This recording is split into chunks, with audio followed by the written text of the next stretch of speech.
Hey! Magandang araw mga kasisig. Welcome back po sa aking channel at kung bago ka pa lang sa channel ko, syempre, welcome ka.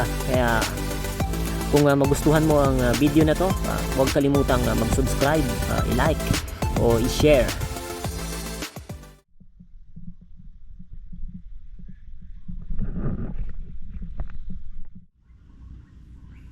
Taong kaya doon? Oo, tao doon. Dupol yung paano ako sa panakapan ng mungit eh. Tanghali na to. Another day of sisig tayo mga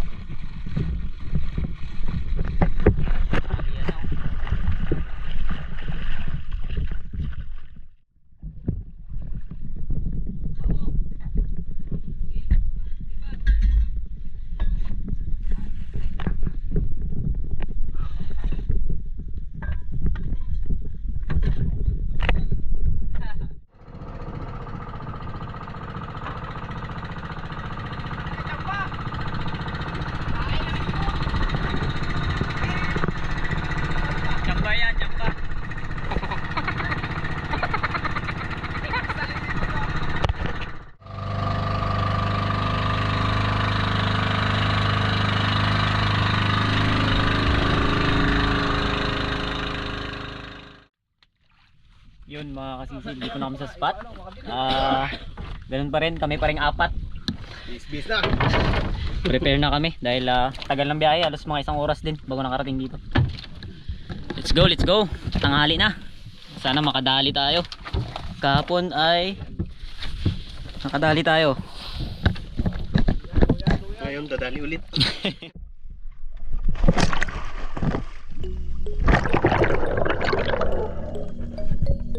Good morning mga kasisig. Isang mapupalang araw po sa ating lahat. At pagbaba sa bangka, meron na kaagad kawan ng Rainbow Runner. Hindi pa ako nakakalayo. Talagang pagbaba pa lang ay kaya agad-agad kong kinasah yung pana. At sinugod agad itong grupo ng Rainbow Runner. Hindi ko alam kung anong tawag dito sa Tagalog. Kaya pa-comment na lang po kung anong tawag dito sa inyo. At ito yung naging unang isda natin. Talagang buena mano, good size na Rainbow Runner.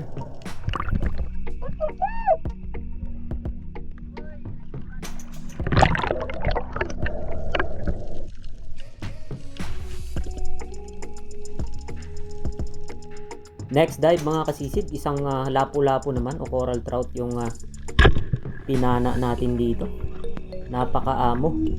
Dahil kapag maaga pa ay yung suno ay ganito, di gaano nga mailap. Kaya sakto naman nung pagkalabit natin, nagitnaan.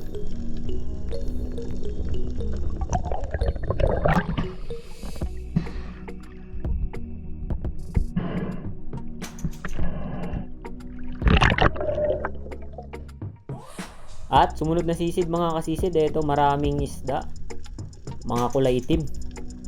Ito ay pakol at labahita. Pero nung napansin kong merong nakahalo sa mga labahita, ay yun na yung tinarget ko mga kasisid. At isang slender unicorn. At sakto naman nung kinalabitan natin ay tinamaan din.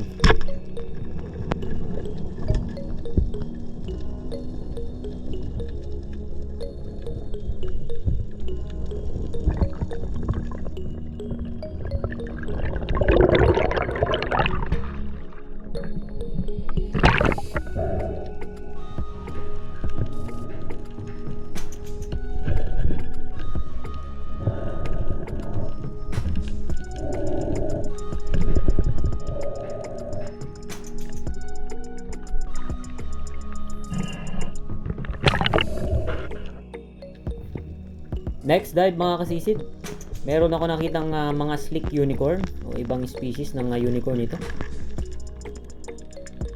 Kaya inabangan ko dito sa may malaking bato.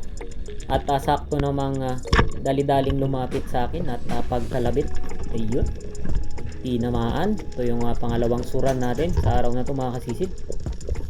Isang slick unicorn.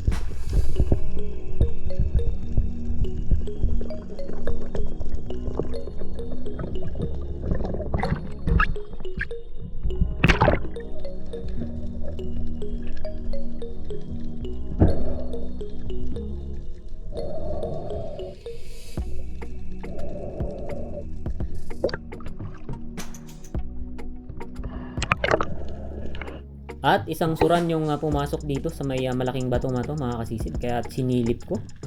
Sinubukan ko kung makikita ko. Pero hindi maaninag, hindi lusutan yung butas. Kaya madilim. At hindi ko naman dala yung flashlight ko. At wala akong balak mag-silip-silip dahil mapagod nga at yung pana ko ay mahaba. Hindi pwedeng pang silipan. Kaya dito ay pinana ko na yung labahita o yung surgeon fish para siguradong makadagdag sa huli. Ayun, dire-diretso hanggang monoline dahil napakalapit.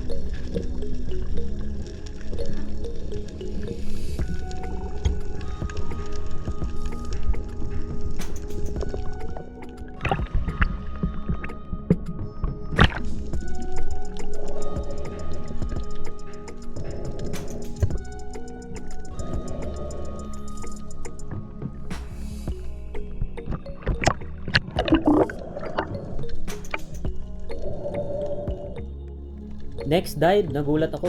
May dalawang samaral na nakahinto sa may bato o nagpapahinga. Dahil bihirang-bihira yung ganitong isda sa lubog na bahura mga kasisid. Karaniwan nakikita ito sa mga mainland o sa mayroong mga bakawan. Pero dito, isang lubog na bahura yung pinuntahan namin dito. Mayroong samaral. Kaya hindi na natin pinatagal yan. Kinalabit na natin agad.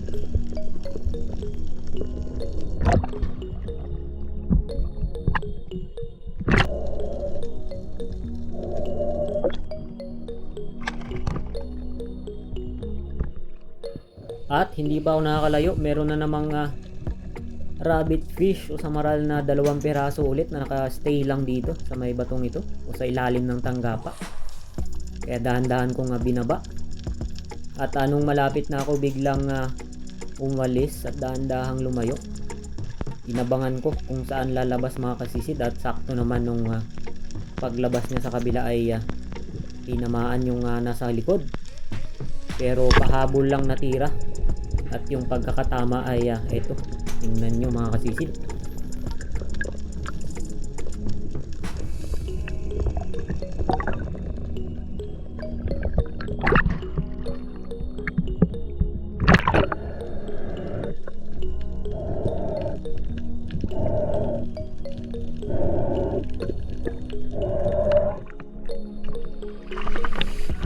Dulo lang ng kanyang buntot yung pagkakatama, muntik pa hindi tinamaan.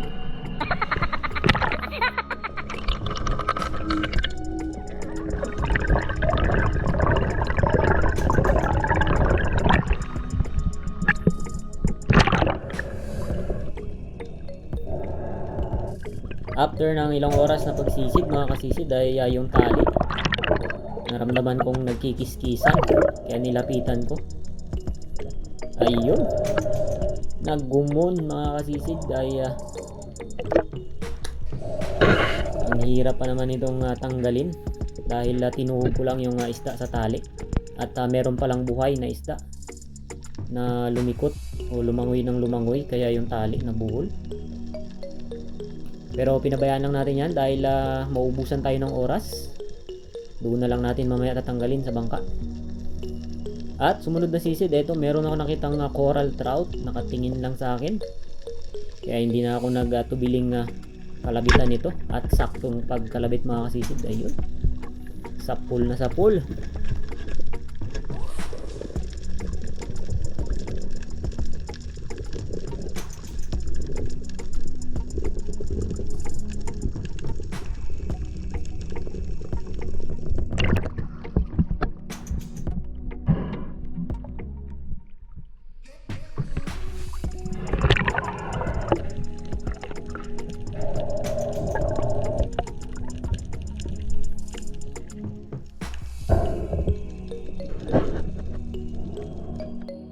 At dahil nagkabuhol-buhol na nga yung ating tali mga kasisid after ng suno na nahuli ko ay bumalik na ako sa bangka dahan-dahan. At nadaanan ko itong kawan ng midnight snapper. Kaya binawasan ko na ng isa para meron na tayong midnight snapper dahil paborito natin itong panain mga kasisid. Kung napapansin nyo yung mga midnight snapper dito sa lubog na bahura ay Pinapana ko talaga dahil napakataba at hindi lugi.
Pagkatapos kong ikasa yung pana mga kasisid ay hindi pa rin umalis yung mga midnight snapper o yung kasamahan ng natira ko.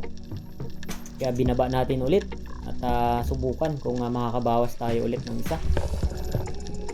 At eto, pagdating ko sa seabed ay agad-agad lumapit yung maliliit pero hindi natin yung target. Dahil merong malaki-laki sa may likuran. At inantay natin kung ito ba ay lalapit mga kasisid at ito ang nangyari.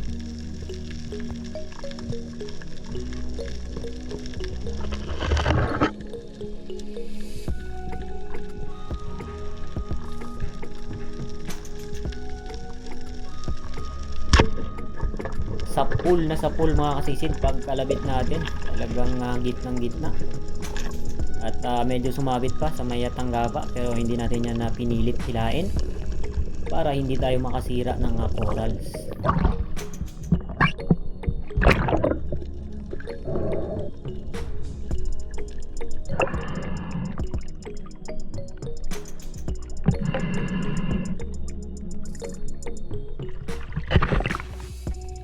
At sumunod na sisid mga kasisid sa mababaw lang dahil malapit na ako sa bangka. Isang oriental sweet lips yung nagpakita dito. Malaking lipty na ito. Kaya hindi ko na pinatagal. Dahan-dahan ko nang nilapitan at sakto naman nung pagkalabit natin ay sa pool din.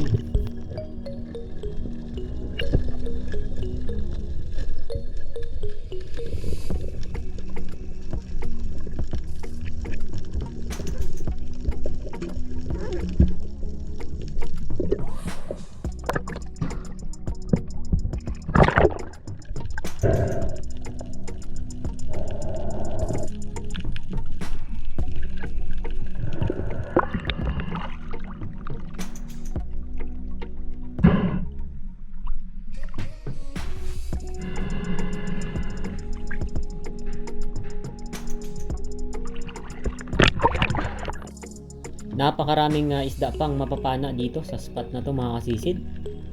Yung pangantuhan nito ay durog-durog na rin. Kaya dito na lang kami namamana sa gitna dahil doon pa yung mga buhay, yung corals. At dito ay marami akong target sana, ilak yung pinipili ko. Pero nakita ko naman yung midnight snapper sumasama sa ilak.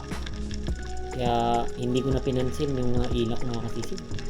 Doon na tayo sa midnight snapper at sakto naman nung lumapit ay tinamaan din.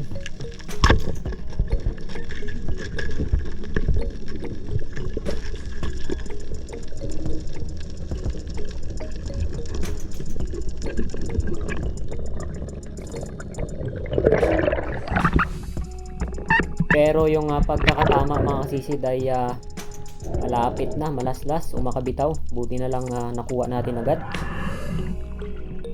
At ito yung huling isda ngayong umaga. At sila ay kumakain na. Nahuli na naman ako sa kainan.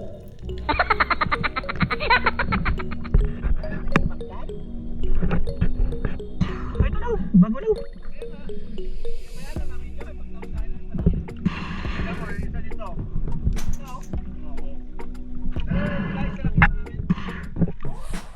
Sino nakadali yan?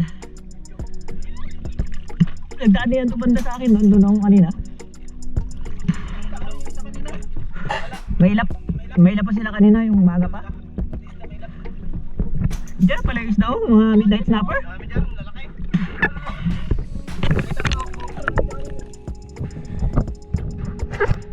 Makain na sila.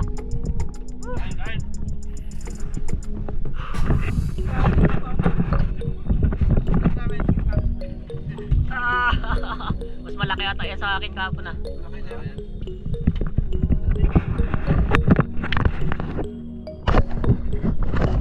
Malapad yan. Malapad yan. Allah. Allah.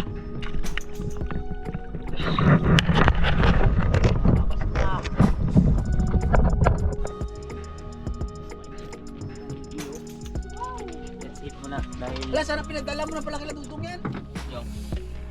Mas paayos mo lang doon. Excuse lang ako, iangat natin. Wala no? Wow! Ano yung mga isda sa ilalim? Yan naman. Ilak. Sino nakakonjure man? Yan, si Federico. Ayun pala kung ilak niya. La! Oh! Lupa oh!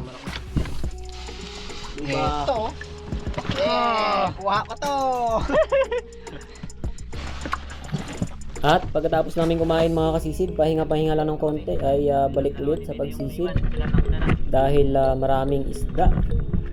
Nakahuli na si Federico ng marble grouper at yung tangigi naman ay si Benjo nakahuli mga kasisid, kaya kanya-kanyang babaan pagkatapos makapagpahinga ng ilang minuto. At eto, isang coral trout yung nakita ko dito, malaking lapu-lapu na ito. Pero mailap mga kasisid, biglang sumirit at meron nakasalubong na isa. Kaya change target agad tayo, pero hindi ito malaki. Good size lang ito, kaya pinagtiyagaan na natin mga kasisid. Nung nahanap natin yung magandang timing para kalabitan ay sakto rin yung pagkalabit mga kasisid sa pool.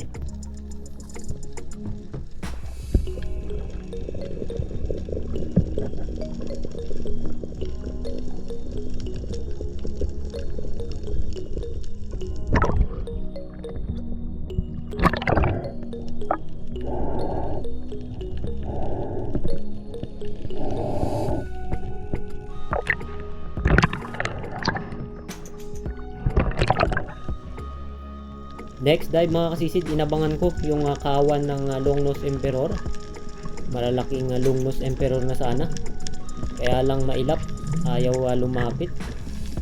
At nung paglingon ko sa likuran ko ay isang suno yung nakatingin sa akin mga kasisid, kaya change target agad tayo. At pahabol na tira dahil tumalikod na at balak nang umalis.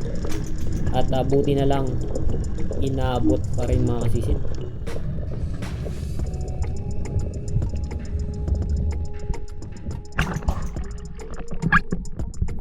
At habang hinihila ko yung lapu-lapu na to mga kasisid ay shoutout muna tayo, baka magkalimutan. Nixon Echon from La Union, Danilo Adalim at George Prince Adalim from Santa Rosa, Nueva Ecija, Infinite Outdoor Quest watching from UAE, Happy Bantelan, Badimar Channel TV from Cagayan de Oro City, Purpose Family and Acosta Family, Kayadong Family from Naik Cavite, Istatoy Family from Mulabi, Zamboanga del Sur, shoutout po sa inyo dyan sa Zamboanga, Ramon Navarro, Monique and Pastor PJ watching from Antipolo, yun sa kapatid ko po na si Monique, ang ating masugid na tigapagsubaybay at full support po sa ating mga vlog mga kasisid. Maraming salamat.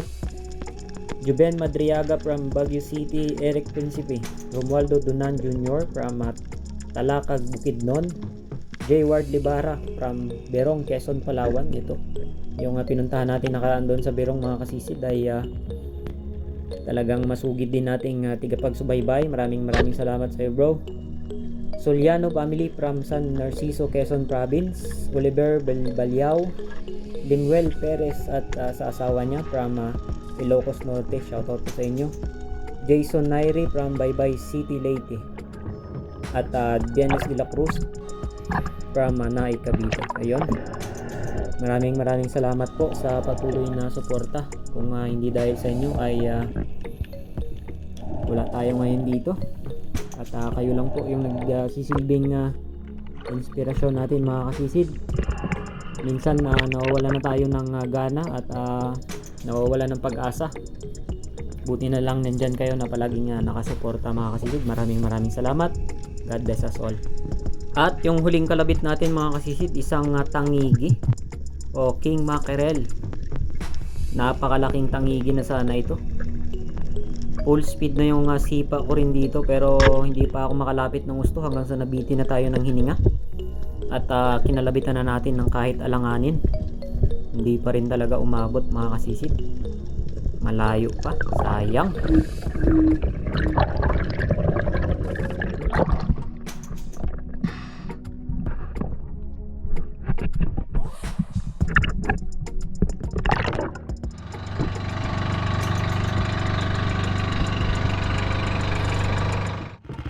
Yun, nabili ni Erning.